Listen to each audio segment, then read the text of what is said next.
Ladies and gentlemen, I'm Papa T. Back here today. You guys had the opportunity to actually see her down there on the Entertainers Roundtable, and they sent her up to me. And I have the lovely Anna Marie to my side now. Anna Marie, how are you?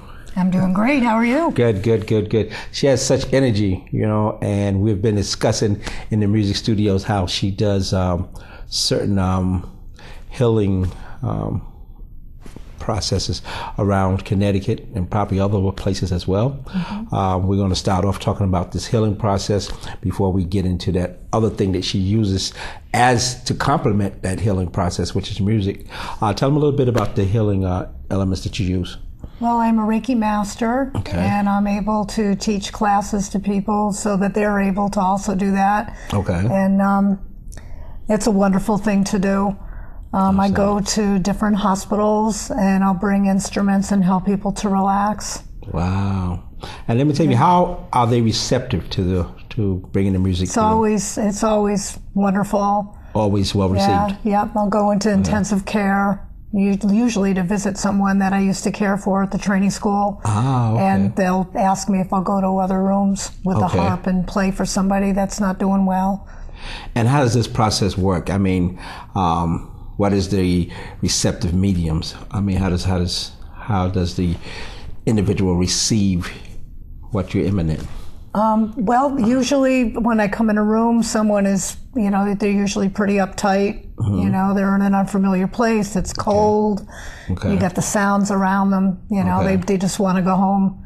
And, usually by the time I leave, there's a little smile on the corners of the mouth, and they're doing much better. They're doing much better, and the families appreciate it too. So it is true. Smiling and laughing is instrumental in health and as well as the healing process. Absolutely.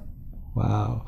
So what do you recommend to those folks out there that are using their music simply as a process to achieve wealth or other means?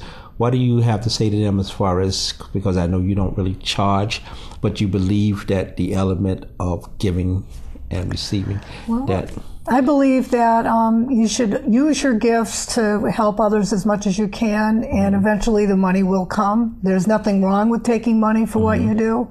I will definitely do that. So operate within the length of your cable toe. Yep. Where you feel that God is leading you.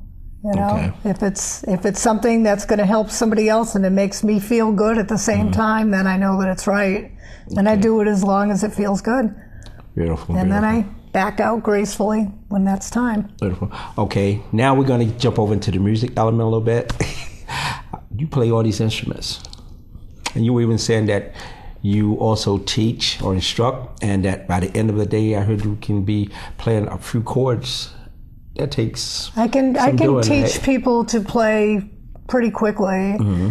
If somebody has an ear for music, I can teach quickly. Okay. And I try to make the process easy and fun and non-threatening, so people want to continue with it. I know about techniques and how we favor them sometimes and all the rest of that. Do you want to share one of the techniques that you use as a process of learning instruments? Sure. Well, I usually ask people to show me what they already can do. I have them interact with the instrument first, because most times people have played the instrument by themselves in secret. They don't want to show anyone. Okay. And that way I know where to start with people. Okay. Some people I've worked with that are dyslexic, and they have a hard time reading.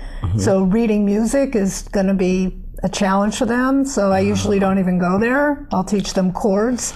And I'll write out the chords, and I'll move the chart until it makes sense to them. There's some people need to look at things almost like upside down and backwards, that it makes sense to them. Okay. Now I've heard of a mnemonic device. I guess that's the other process of learning music or playing music. What is that exactly? What is that learning process? Because some people, they can just hear music and they go up and they get to playing like they don't read notes or whatever. Well, what is that? I don't know. I think it's just kind of something that you're born with. Sort of a natural gift. Yeah. I mean, I was a little girl. I was picking out songs on the piano. Well, I would imagine, of course, because you play all the instruments. Tell the folks all the instruments you play. Well, I play guitar and piano, Celtic harp, and I'm a singer. Wow. And when I first heard her sing, as a matter of fact, only on last week, and you see she's here already, it was like, well, we got to get her aboard and get her on deck because she really performs. Now, you said you were performing a while professionally? Yeah, I performed for many years. I did all the like Borders Books and Music cafes and Starbucks back when they paid, and and a lot of bars. I played in New Haven a lot. I played at the Blues Cafe a couple of times with people that were really good blues players, and I would just kind of like sit in on the piano, be in the background. Wow.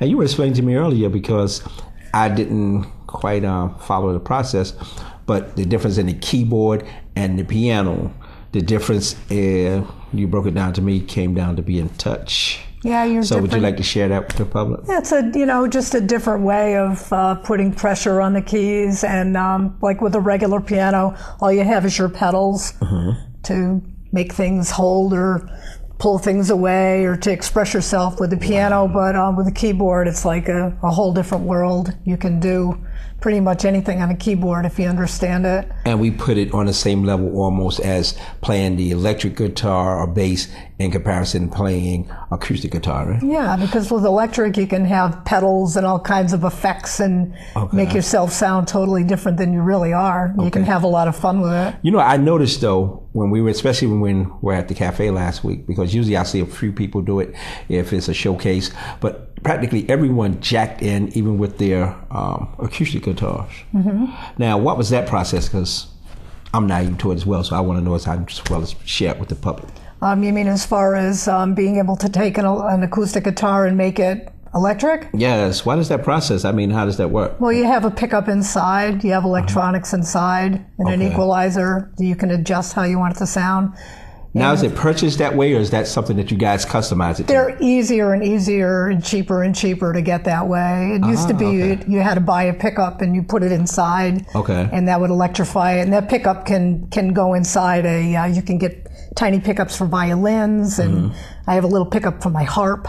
But I mean, this comes that way already. The guitar that I have, it's like a very discreet, everything's very discreet and pretty.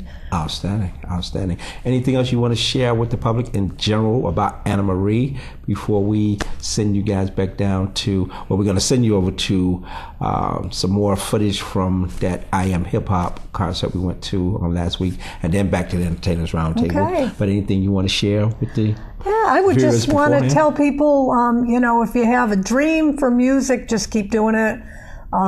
If you have stage fright, go to open mics. Don't be afraid.